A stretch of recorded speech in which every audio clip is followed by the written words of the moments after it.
యేసు రక్తమే జయం పరిచర్య ప్రైజ్ ద లార్డ్. నవంబర్ 22వ తేదీ 2024. ఈరోజు దేవుని వాక్యము. అప్పుడు యెహోవా వారికి భయపడకుము, నీ చేతికి వారిని అప్పగించి ఉన్నాను, వానిలో ఎవడనో నీ ఎదుట నిలువడని యెహోషువతో సెలవిచ్చెను. యెహోషువ 10వ అధ్యాయం 8వ వాక్యము. అవును క్రీస్తునందు ప్రియులారా, అపవాది అయినటువంటి సాతాను విశ్వాస జీవితంలో, విశ్వాస యాత్రలో మనల్ని ఎదుర్కోవడానికి అనేక తంత్రములను, కుయుక్తులను చేయుచూ ఉంటాడు.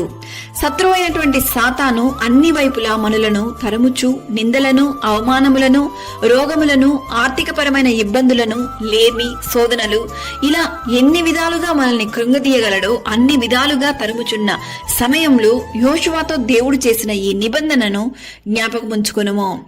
ఈ దినముల యందు ఎవరు నీ ఎదుట నిలువలేరని యెహోషువతో చెప్పిన దేవుడే ఈ దినాన ఈ వాక్యం ద్వారా నీతో మాట్లాడుతున్నాడు. కావున నీలో ఉన్నటువంటి దేవునికి నచ్చని ప్రతి కార్యములు, ప్రతి అలవాట్లను, ప్రతి పాపపు కార్యములను విడిచిపెట్టి దేవుని సన్నిధిలో నీ హృదయమును కుమ్మరించుము. వాగ్దానం చేయడం మాత్రమే కాదు, దేవుడు తగిన సమయంలో నీ జీవితంలో ప్రతి అవసరతలను తీర్చి నీకు అన్ని విధములైనటువంటి దీవెనలను అనుగ్రహించగలడు. కావున దేవుని వాక్యాన్ని విశ్వసించి దేవుని వాగ్దానమునకు లోబడి దేవునికి ప్రీతికరమైన జీవితాన్ని జీవించుము. సకల ఘనత, మహిమ, ప్రభావములు యేసయ్యకు మాత్రమే కలుగును గాక. ఆమేన్. God bless you. Download ShareChat.